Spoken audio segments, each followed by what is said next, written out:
What's up, Jesus Geek TV? Pastor Q here. Hey guys, I just want to come and give you guys a message of hope. Listen guys, it's been a rough couple weeks for me, as I know it has been for a lot of you. And I don't mean just people that look like me, I mean people that don't. This really tried not just my heart, but my character. God's dealt with me on many different levels. He's dealt with me as far as me dealing with other people that don't look like me, including my own wife. Yeah, it got pretty real. And he's also dealt with me about people that do look like me and my stereotypes and judgment as far as that goes. The fact of the matter is, I know Jesus Christ does not support racism. And it breaks my heart that our country is in this condition. But here's what I do have hope in. I have hope in Jesus Christ. I have hope that Jesus is the master reconciliator. Jesus is the master at this.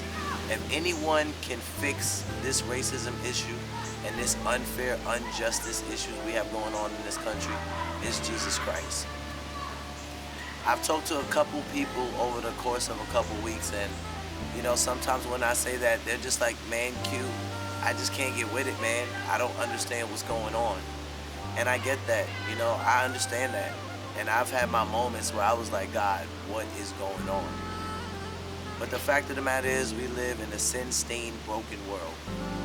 And just because it's happening doesn't mean that Jesus condones it. It doesn't mean that he's okay with it, nor does it mean that he's cheering on the opposing team.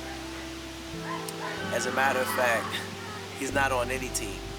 When I think about this, as far as racism goes in our country today and what we're dealing with, I instantly think about the story of when Joshua is getting ready to go to war, and an angel appears before him, and he goes up to the angel and he says, are you on our team or are you on our enemy's team?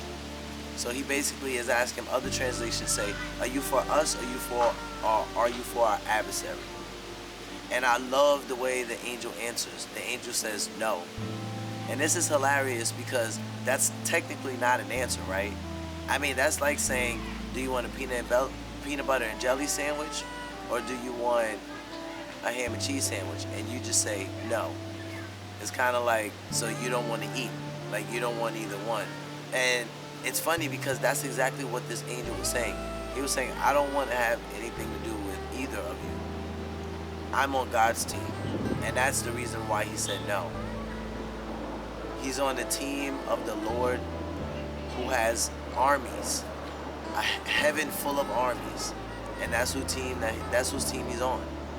And I love this about God because it instills hope in me. You know, it shows me that God's not okay with seeing a white man's knee on a black man's neck, and he's also not okay with seeing a black man's knee on a white man's neck. I've been seeing so much floating around the internet lately.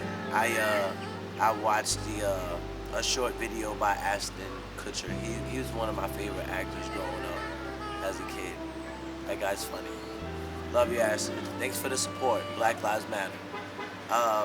But he told a wonderful story about how he had to explain something to his children, and just how in him explaining that, it kind of shed light on to him why black lives do matter. And it was such a sweet story. You know, it had something to do with his son and his daughter. And you know, they were reading I think a bedtime story, and his son's like, I want to go first. And I love what Ashton said, because you know, his daughter's like, girls go first, and his son is like, boys can go first, and his dad's like, Ashton's like, no, girls go first. And you know why girls go first with you and I? Because with some boys, girls don't get to go at all. And he said, for some people, black lives don't matter at all. And man, that was so touching. Like, it wrecked me, because I had to deal with that myself. When I had to look at people over these last couple of weeks and wonder to myself, you know what? Does that life matter? Just because I had a chip on my shoulder. And to be honest with you, all lives do matter to God. All lives matter. All lives should matter to all people. And Black Lives Matter is not saying that black lives are more important than white lives or Asian lives or Indian lives or Hispanic lives. What it's saying is that you can't just kill us like our life isn't a life like the white person's life or the Asian person's life or the Hispanic person's life. Like our life is equally as important as yours. That's exactly what they're saying. And it's just been amazing to see so many celebrities that look nothing like me just come out and just stand up and say something. And it's not like, oh, I'm like, yeah, Black Lives Matter and no one else matters. First of all, I would never feel like that. First and foremost, because I'm a believer of Christ. I can't, like, as a Christian, like, I'm required to not even be able to fathom those thoughts. Like, Jesus Christ will and would convict me if I was doing things like that, because that's not of him and he's not for that. And I really want you guys to just be encouraged through this time. You know, we're not going to be able to forget the images we saw. And to be honest, I'm not for a violent protest, but like many pastors and regular people and just people in general have said it, I do understand it. And then I don't understand it because it was a black person. I understand it because everybody saw it. It's one thing to hear about something, but like to see it on TV, dude, it just evoked all kind of emotion. Like I know for myself, the last couple of weeks, probably at least 2 weeks, has been an emotional roller coaster. And I thought I was the only one, but a lot of people who look like me have agreed, and a lot of people who don't look like me have agreed. So I really want you guys to just stay encouraged. I want you guys to remember what Jesus Christ stands for, and it's not division, it's not racism, it's not hate, it's not oppression, it's not just hatred. It's not any of that. That's not God. I want you guys to be encouraged that you have a loving God and you have a God that sees you.